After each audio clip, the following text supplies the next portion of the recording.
je vais le refaire. C'est un système que j'aime bien. Sur le précédent,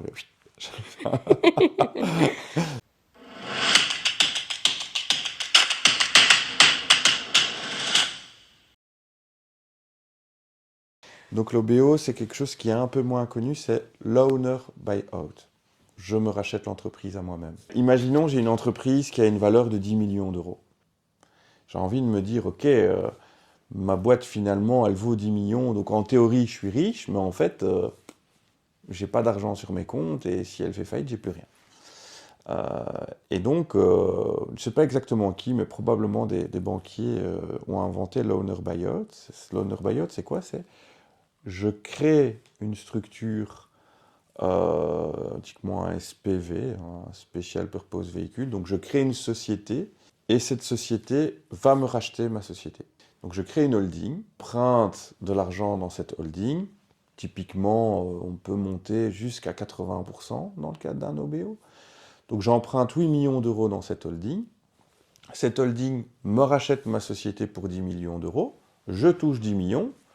Des 10, j'enlève 2. Je les remets dans la holding et je garde 8. Qui donne les 8? La banque. D'accord. C'est cool, hein? Pas mal. Et donc ça, effectivement, c'est une opération qui est intéressante parce que je n'avais un patrimoine papier, société. Je ne sais même plus du papier aujourd'hui, des actions. Aujourd'hui, des actions, c'est une écriture dans un registre d'actionnaires, etc. Euh, mais j'avais pas de sous. Mais là, demain, je me retrouve avec 8 millions d'euros sur mon compte. Mais du coup, je ne suis plus propriétaire de la holding. Ah ben si, puisque c'est moi qui ai réinvesti les 2 millions dessus. Ok. J'ai 100% des parts de la holding qui doit 8 millions d'euros à la banque. D'accord, ok. Et je me suis racheté moi-même ma société, d'où Owner Buyout.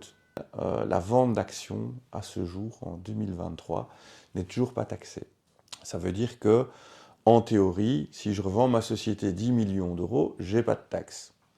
Sauf que, il y a un mais, si je la vends à moi-même, je suis taxé. D'accord. Et la taxe, elle n'est pas triste quand même, parce on parle d'environ 30%, même plutôt 33%. Et donc, si je fais ça comme ça, donc je vais devoir payer 3 millions d'euros au fisc.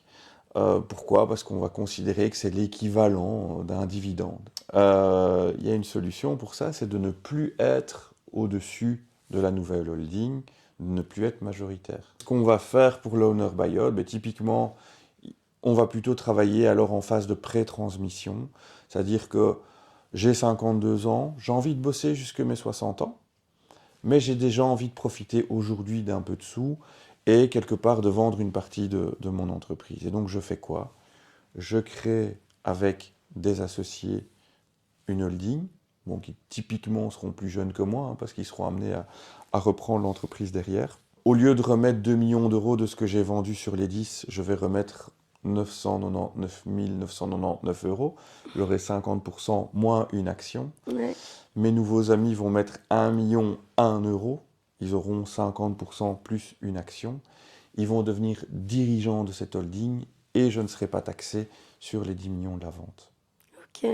J'ai vendu 10 millions, j'ai remis 1 million, il me reste 9, je ne suis pas taxé. C'est toujours la même chose, on endette à raison de 8 millions d'euros à la banque, et dans X années, ben, soit mes associés me rachètent mes 49% qui me restaient, mais ils ne vont pas me les racheter à 1 million d'euros.